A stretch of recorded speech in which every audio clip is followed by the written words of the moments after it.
What's up, everyone? It's me, Slexia, and just me here for episode 9 of Cheer69.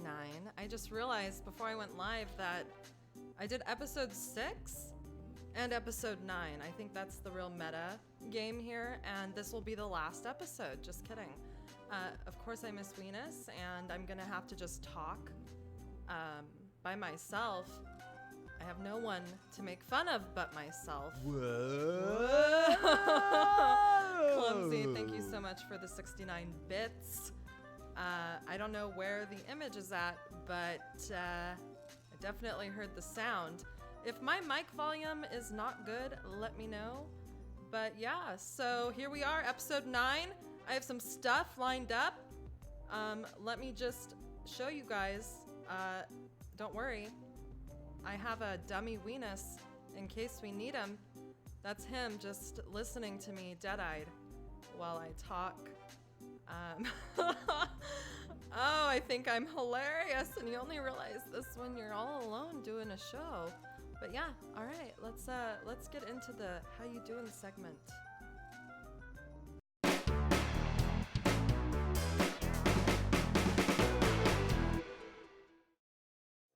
All right. So, how you doing, everyone in chat? I'm doing all right. This week, let me get rid of Venus. It's all about me this week, okay? So, bye. I became addicted to a show that Laughing While 69ing and Not 69 told me about, and it's called 90 Day Fiancé. I am almost done with season 2 right now, and it is a fucking train wreck. I don't know if anyone else has watched it, but when I was streaming HOTS or something, and they were talking in chat, and my second monitor is like pretty far away, and they were like saying 90 Day Fiancé, and I kept reading it as 90 Day Finance while I was streaming, and I was like, what's 90 Day Finance? Is that like a show about people getting their fucking finances together, or... You know, and then they had to like capitalize, type it out, fiancé. And I didn't understand the concept. And surely it is all about people that find a significant other, mostly online, get them a K-1 visa, bring them out to America, and have 90 days to marry them. And some of these people are just sad and creepy. Like... mostly creepy. Most of the dudes are so creepy though. You know what I mean? Like there's this one guy on the episode right now who has this woman from Colombia in season 2, and he lives with his dad, and he's like dead-eyed. And he's just like, I don't know. I just think that some of them don't have the social skills to actually get a significant other, so they meet, you know, these people, and surely some of them have to be in love, but most of them are just creepy crazy. So, most of my free time this week was spent watching that and or playing video games. So, anyway, all right, Venus, how was your week? My week was pretty good. Hold on, I don't know how to do Venus's voice. Fuck, I should have practiced. Anyway, Venus's week was decent. Probably not as good as it could have been because I don't think we spoke really.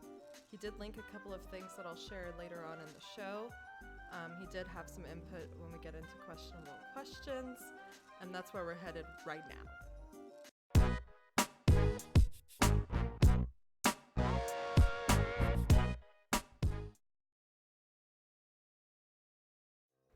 All right, questionable questions.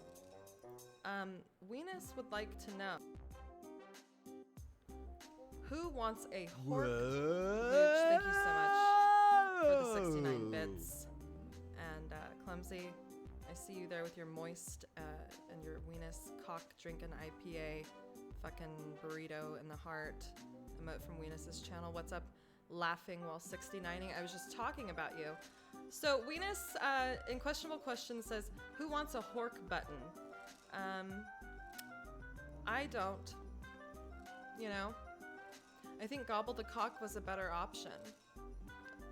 And that's my answer. Anyone have some input? What you'd rather what, Mark? Yeah, gobble the cock. Yes. I think Weenus likes this one because his eyes are being eaten by his body. And I think it's funny to him. I mean, it was funny to me. I made the image, I clipped it, and by clipped it, I screen captured YouTube while watching it on my phone. But yeah, I think he's probably already sent these out to have them made. Oh, where am I? He loves to get shit like that. I have all those Cheer69 buttons, and he has, you know, the moist buttons for his emote. I think he uses this company called Sticker Mule, and he actually just gets collateral to give out to random people. So I have Clouded Minds button for his NGS team. But yeah, who wants a hork button? Not me, Weenus. The fans want gobble the cock. Next. All right. Here are the questions I'll be answering today. I made a PowerPoint because I don't know what the fuck I'm doing alone. You know, like Weenus usually takes care of all this shit. So, you know, he does all the heavy lifting and I just sit here and shut him down left and right with his bad jokes. So it's up to me now. You take a whore button. We could all use a whore button right now is what clumsy meant to type. All right. Laughing while 69ing asking, how do you feel knowing that Rob Zombie was working on Pee-wee's Playhouse as a production assistant when he started being in bands? It makes so much sense. It really does. I don't feel any way about it. I did see Rob Zombie perform at Ozfest one year, and his pyrotechnics were so out of control that it almost singed my eyebrows off from like half a mile away. Like, I'm pretty sure people died in the front row from the fucking flames shooting up. Not even kidding. It was insane. Next question from Weenus. When was your first time and with whom? My question back was, first time what? Like what do you mean first time, you know? Like I wasn't sure what he meant by that, so he clarified. When was my first burrito and who was it with? I'm gonna have to guess that my first burrito was with my mom when I was young, because I'm from California and Mexican food is just what we eat a lot.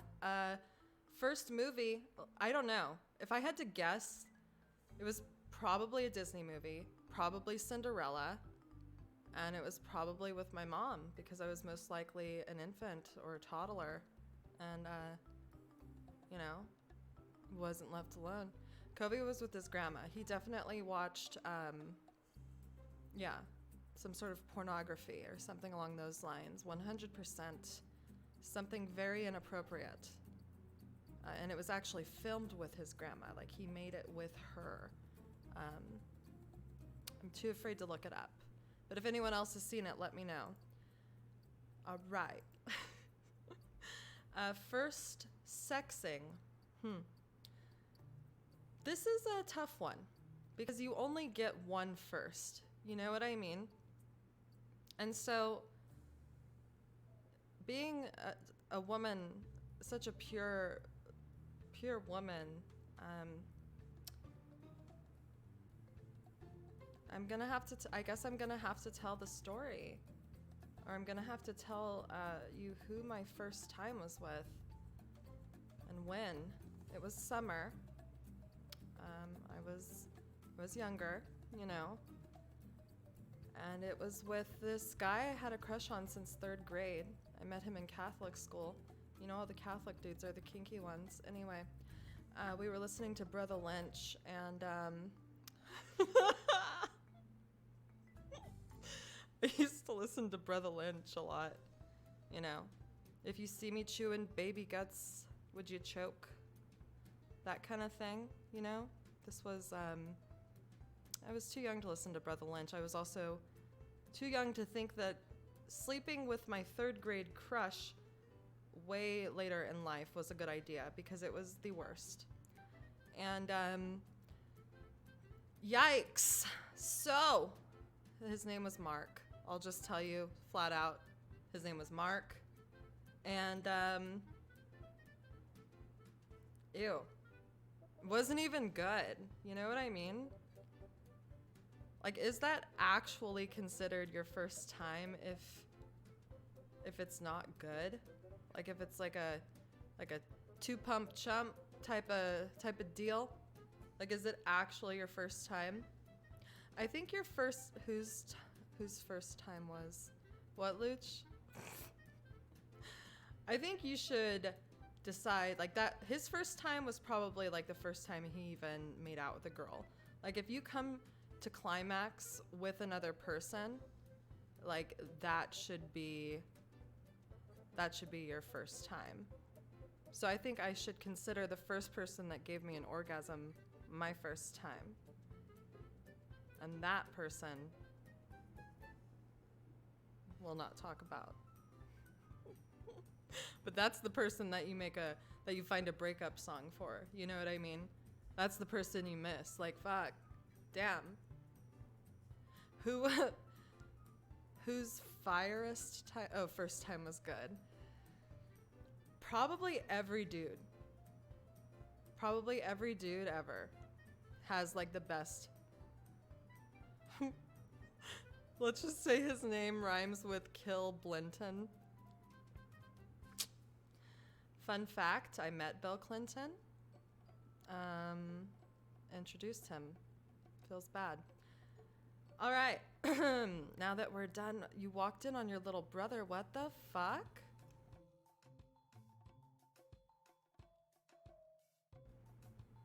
You got walked in by your little brother. Who asked why said girl peed on you. What the fuck? Was he Oh, she was on top. I get it. She had to have been. That's the only way.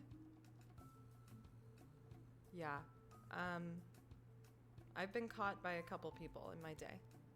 So, anyhow, enough about that. Weenus wants to know what he smells like.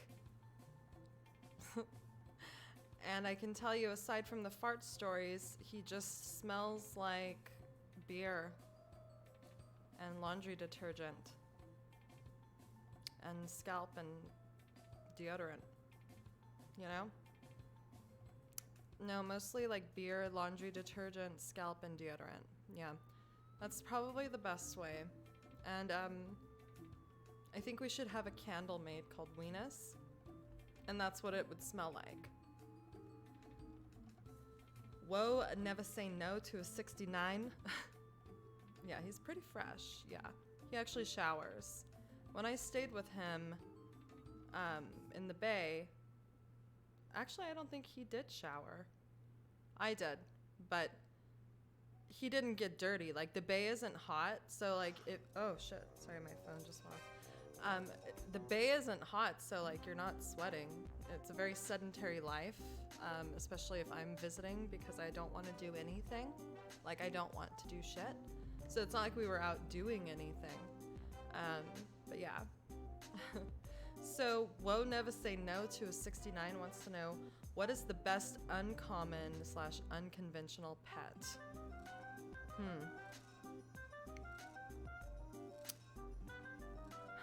I only like cats. So, an uncommon or unconventional pet would have to be a person or something. You know? Maybe not Weenus. Just like a person. And not like a slave or something like that. Not in like the old-fashioned sense where it's super fucked up. but maybe like just like a pet. Since Venus, what was it? What was the question last week about something about a pet? Like, yeah, a person. That's my answer. Laughing While 69ing asked, can Born to 69 be a guest co-host? Possibly. Possibly. There is a unique algorithm controlled by an army of puppeteers in the sky that decide whether or not we have a special guest.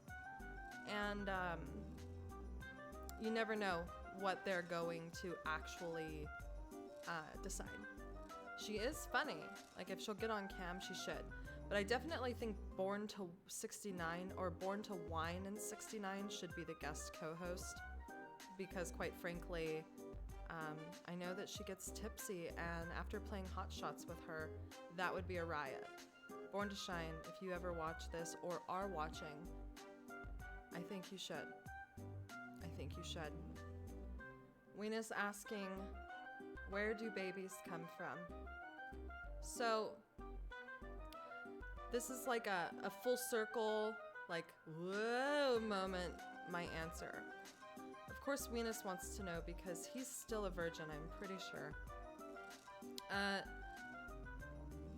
Rumor has it that babies come from participating in one of the, if not the most enjoyable experiences, which is sex, and not being careful. And then I guess, you know, probably like, it's like forgettable, most likely, where like the woman maybe doesn't get off, you know what I mean? Sorry, that's a motorcycle if you can hear that. And then like 9 months later, there's a human being that comes out of the part of your body that you use to enjoy sex with and just blows it out. Like, a human being just blows it out. I'm pretty sure it just blows out your whole vagina, rendering it useless for the rest of your life. Anyone in chat, if you have a... Wait, let's see. Babies are an unfortunate side effect of sex. One man enters and 9 months later, another man leaves. It's fucking horrible. Just imagine. Just imagine having the tightest pussy of your life. 9 months later, it's just blown out. Arby's roast beef sandwich to the max. It's making me a little sad, actually. Anyway, to answer a question that wasn't asked, I don't want kids. Alrighty. Cesarean for the win. Dogma. Okay, so that is... Okay, everyone, what's up? That is my best friend and her husband. They are watching tonight. I forgot. They are watching, and it is their wedding anniversary, and my best friend has kids, but she's had cesarean, so she still has a tight pussy, I'm sure. Oh, shit. I was like, it's hella tight. But that's my best friend in real life from California.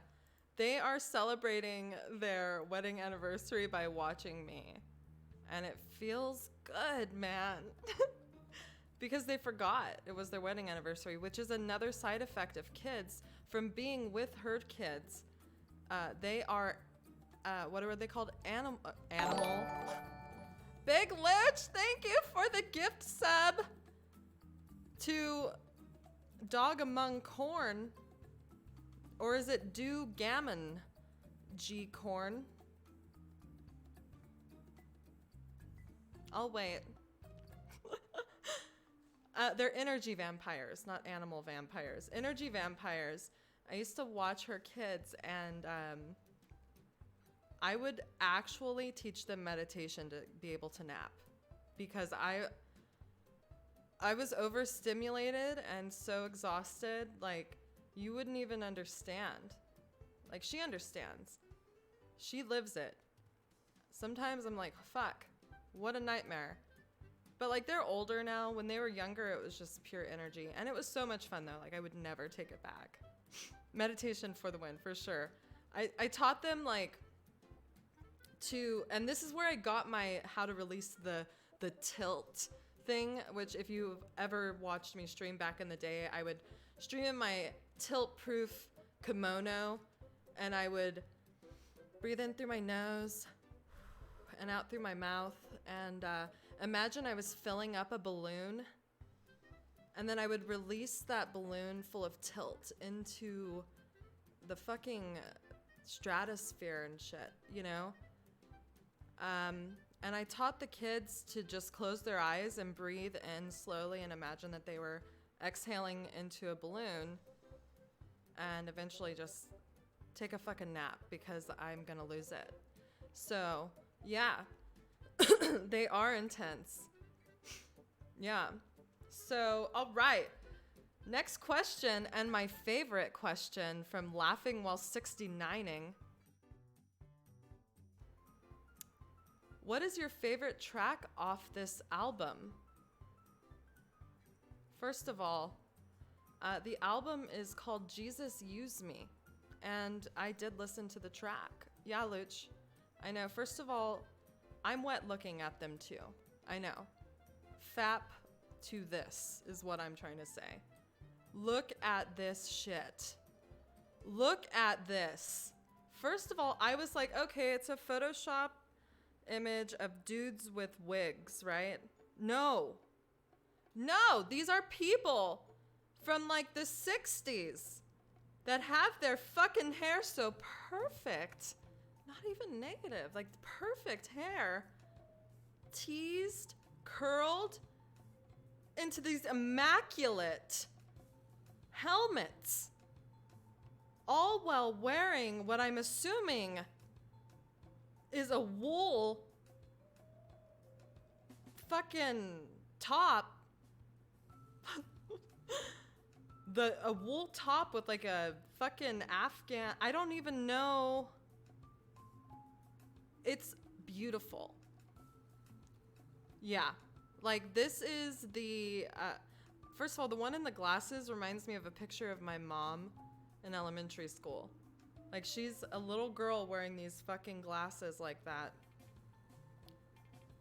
Like a chubby little girl, blonde, like super exact.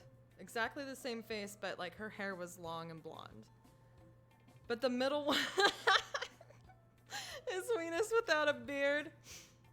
The middle one just looks like a normal dude from today with sculpted eyebrows. You know what I mean? Like none of them look like women. Holy shit. But my favorite track is gonna have to be Jesus Use Me. And spoiler alert, that will be the ASMR I'm doing. There's a couple verses from the song for your listening pleasure. While researching this band and really getting to know them, I did discover a documentary about the band. It's very brief, and I wanted to share it with you. So let me get that going. Un momento while I mute this music so we can experience the fucking wonders of this.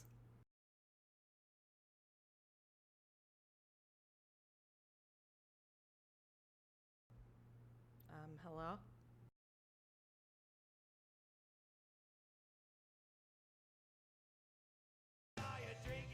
The Faith Tones were the world's first gospel drag act. Donnie, Dickie, and young Georgie sang of their love of God while modeling the finest in early 60s plus-size fashions. Their first album, Jesus Use Me, was released in 1964 and became an instant worldwide hit. Hit singles included the title track, Jesus Use Me, Jehovah Touch My Goodies, and Tickle Me Buddha. Their fame caught the attention of the Beatles, who asked the Faith Tones to open for them at their famous Shea Stadium concert.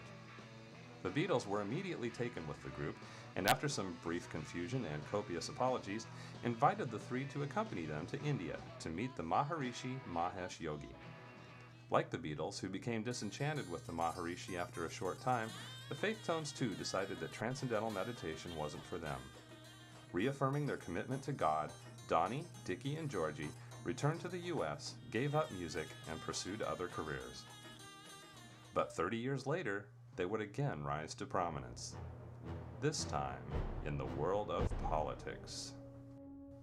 The rest is history.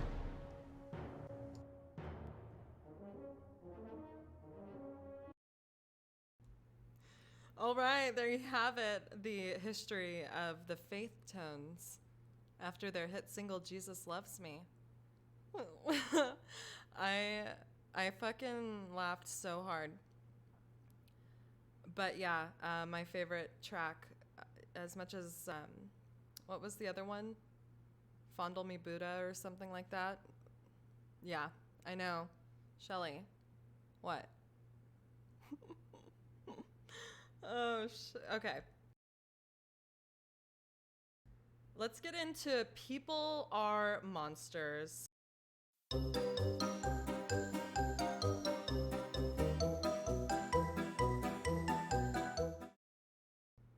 right.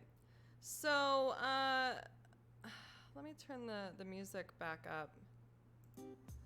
Last week, I went on a little rant about the YouTube show 5 Minute Crafts, or the YouTube channel 5 Minute Crafts, and the ridiculous shit that they suggest people make. I talked about the ring holder made out of a tampon applicator glued to the lid of a mason jar, then spray painted as something to put on your nightstand. A fucking disaster and mistake. Well, there was another one that really miffed me back in the day, and that was this one. And I feel this is relevant to People Are Monsters because who the fuck recommends that you make an ottoman out of plastic bottles? Let me go through this elaborate pictograph here and explain what they're recommending. Save 17,000 2-liter bottles. Can you see my cursor on the screen? There we go.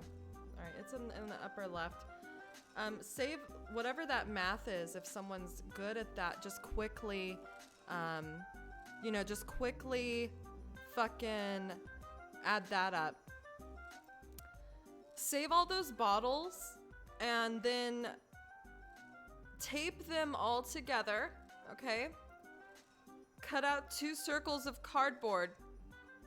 Buy foam, specifically the size of the fucking cardboard, and then also foam to wrap around the bottles, okay? We're not done. Glue all that shit on there. I'm guessing you glue it. You can't staple it. Glue it. Oh, I went to the wrong one.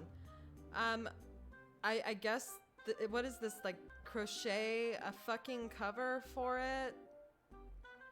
Spend 5 years fucking crocheting a cover for the bottle monstrosity and cover it. And then put that in your living room. A blood red fucking ottoman. A blood red ottoman made out of plastic bottles. And like materials that cost more than buying an actual ottoman that, doesn't look like this shit. Like, holy moly. This is another one that just pissed me off, guys. Because, like, this is the thing. This is not an image.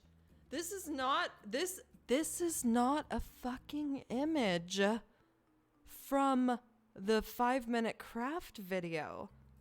This is someone showing that they actually did it.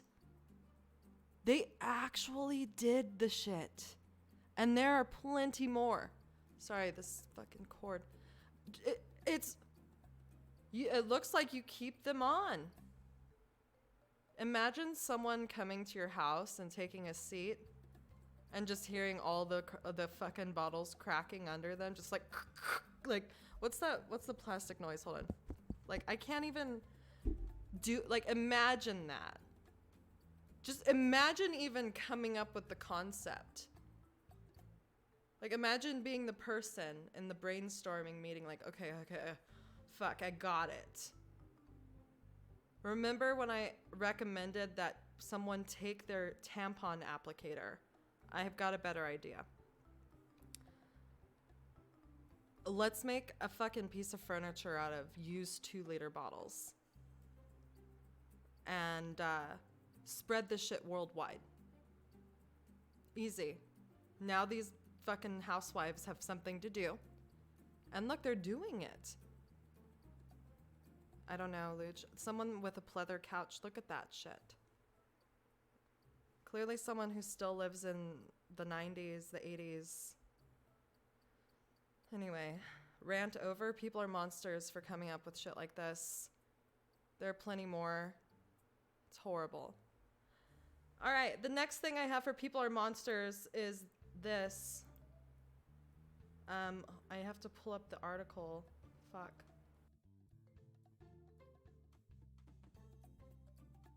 So a museum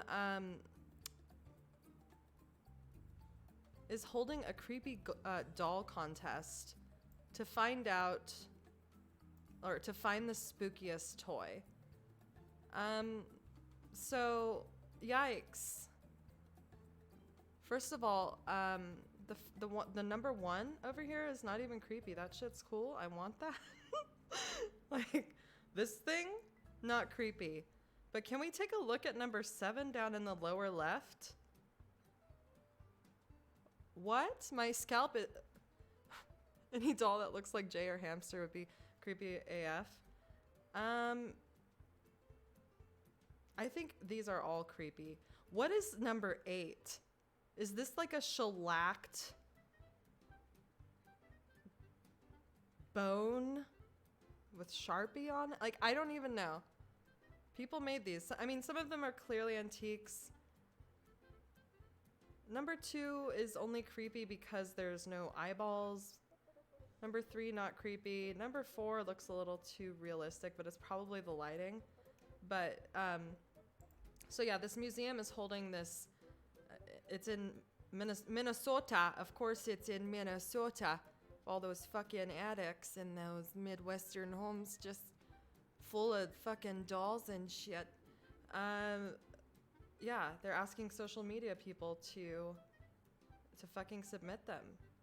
And also, like, number 6 is actually a styrofoam mannequin head with a nylon over it. Like, that's not even fucking scary. Like, can we get a little more creative? It's like those are the only 9 submissions, so they had to include it. But how is that number 6? Maybe they're just numbered.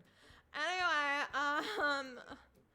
all right, we're gonna get into the ASMR portion of Cheer69, and I'm gonna read you a little bit of Jesus Use Me by the, what are they called? The Faith Tones.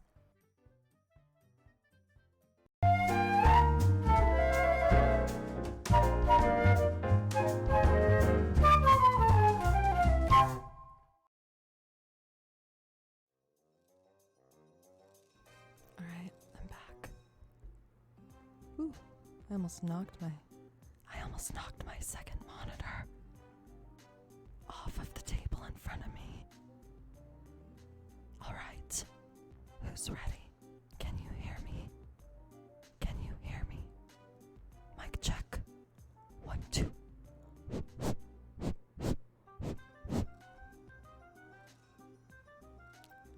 Jesus, use me. Oh Lord, don't refuse me. Surely there's a work that I can do. Even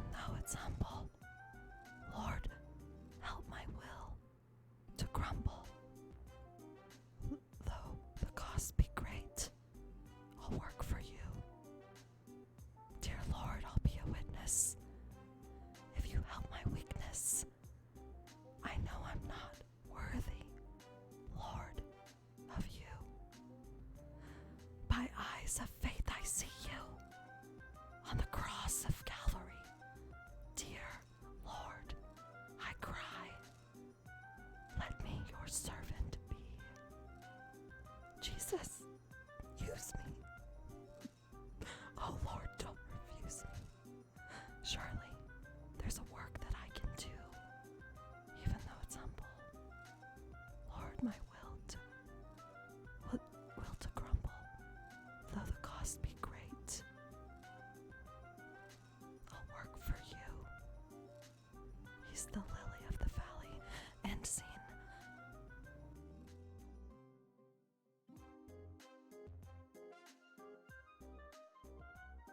There you go. Those were the lyrics to this song from the hit album Jesus Use Me by the Faith Tones. Jesus Use Me, as recited by Slexia on Cheer69 in ASMR.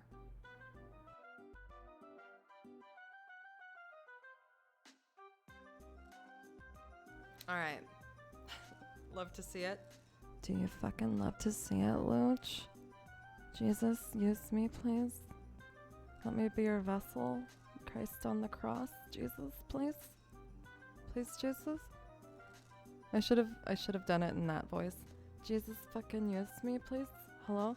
Jesus, I'm ready. Jesus, might be your fucking crumbled will or something on the fucking, you're the lily of the valley. Jesus.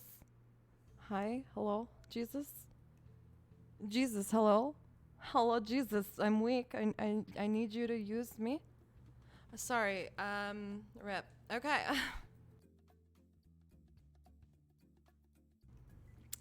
I'm gonna keep this as open your ear holes because you never know when I might just pop off like that.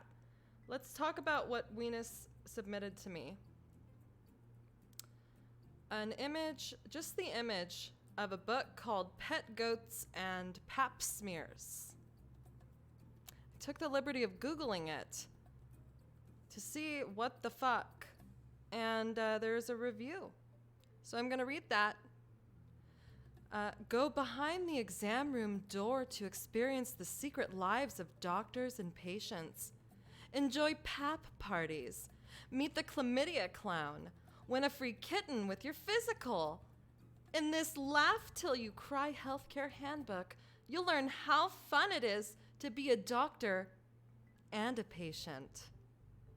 Discover simple remedies for mysterious illnesses and unusual prescriptions that may save your life.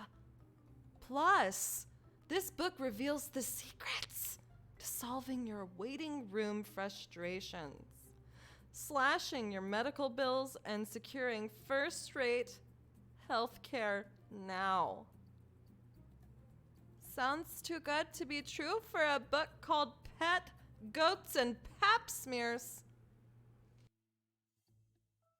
Yeah, someone wrote this, and it has a foreword by Patch Adams. Wow. I want to read it. Shelley, have you read this? You read like 1,000 books. Hello?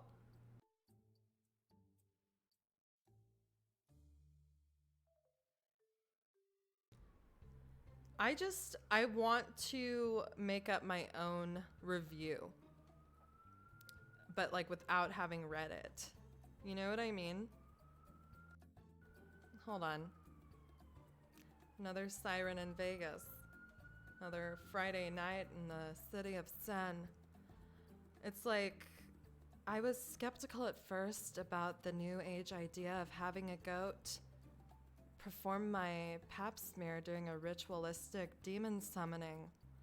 But sure enough, it was the best fucking time of my life. He even came in wearing a cute little stethoscope. And all I had to do was lay back and open my legs. And he just told me that I was good. And then he fucking did this all up in my badussi. Hold on. I used the fucking goat.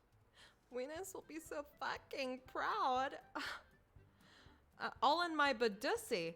He got up in it with his little bleeding mouth you know? And told me that I was good. I'm fine. Budussy. It means booty, dick, and pussy. It's the fucking stench of nasty. Oh, okay, cool. I thought I was gonna have to go into detail. That was one of my favorite words in high school. And this is how my friends and I would say it. I had a flamboyantly gay friend. His last name was actually Seaman. Lucky for him. What a story to tell. Shelly knows. I'd go, Budussy.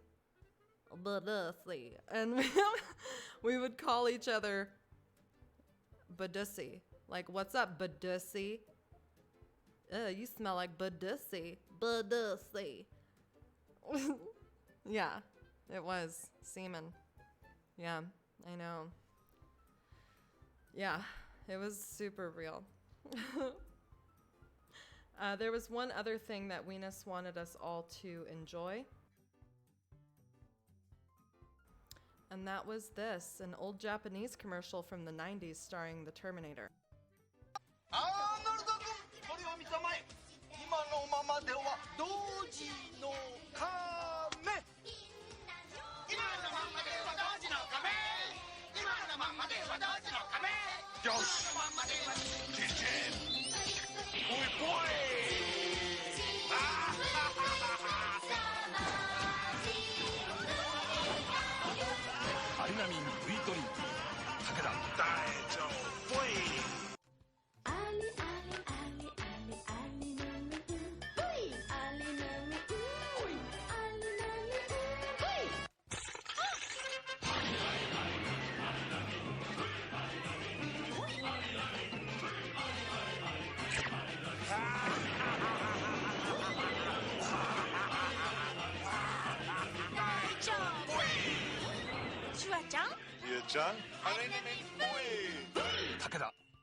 Yikes.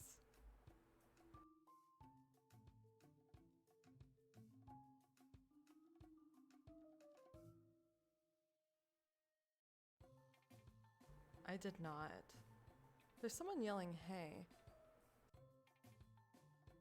I don't know if they're yelling at me.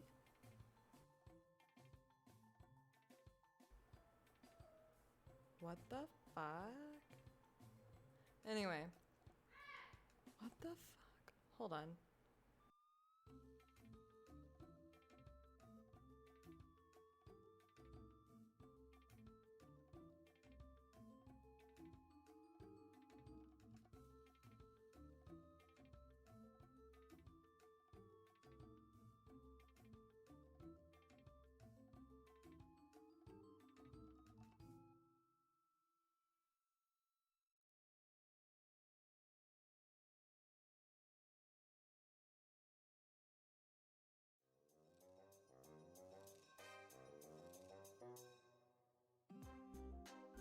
Okay, they weren't yelling at me.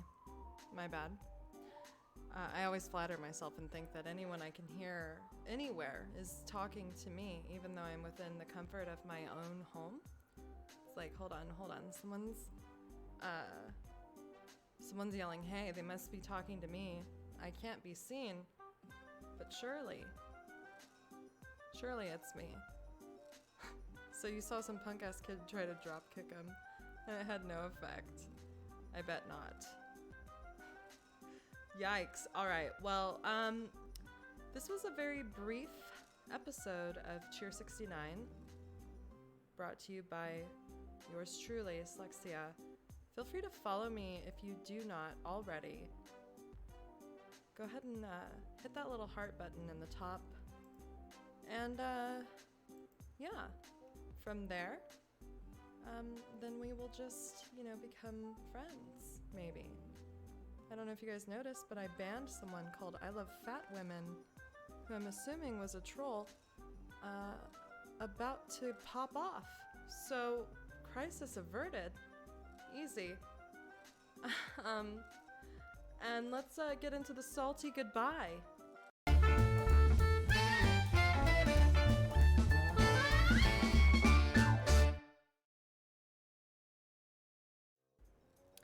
Well, I don't have Weenus here to tell me about a time.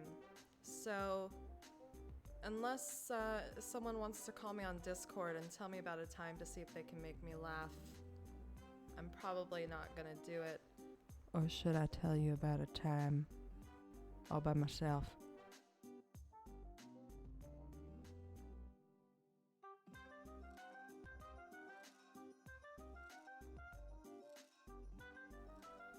Okay, you don't have to ask me twice.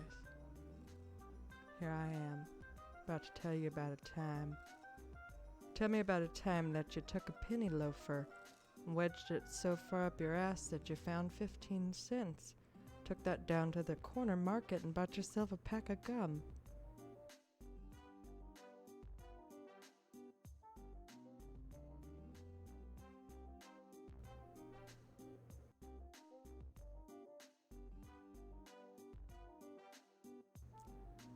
I'm going to tell you about a time.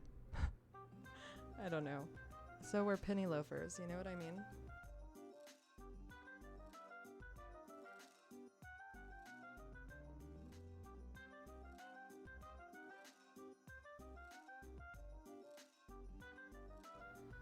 Tell me about a time that you needed Jesus so badly that you created multiple Twitch accounts to come into this channel specifically to try and troll, including asking me to show you my armpit.